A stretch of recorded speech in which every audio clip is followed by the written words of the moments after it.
Inflation is where there's an increase in the general price level in an economy. Most people see this as a bad thing, but here are 4 benefits of inflation. Inflation makes it easier to adjust relative wages. This is because it's very difficult for businesses to give employees a wage cut. Workers will usually resist pay cuts, and there may even be regulation preventing this. However, if there's some inflation, real wages are naturally falling over time because the value of money is falling. Businesses can thus keep wages the same, and in practice, this will act as a pay cut.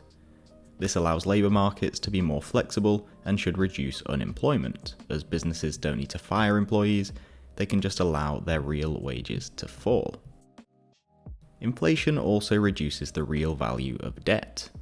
When people take on debt, like a mortgage, inflation will mean the value of this debt falls over time, so these people are better off.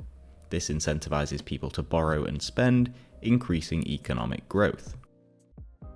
Another benefit of having inflation is that deflation is worse. Deflation is where the general price level falls over time.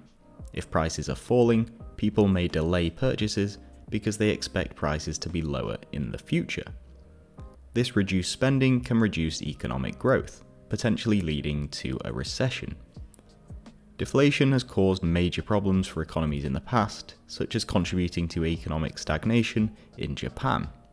We have to either have inflation or deflation, so most economists would prefer inflation. These all tie in to the final point, which is that inflation enables economic growth. Targeting a low and stable level of inflation allows markets to function more smoothly. People are more likely to spend their money, and prices can adjust over time. The key term here, though, is low and stable inflation.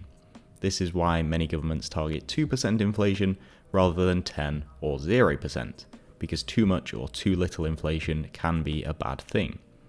Check out this video to see some of the problems caused by high and volatile inflation, and subscribe to add some econ to your subscription feed.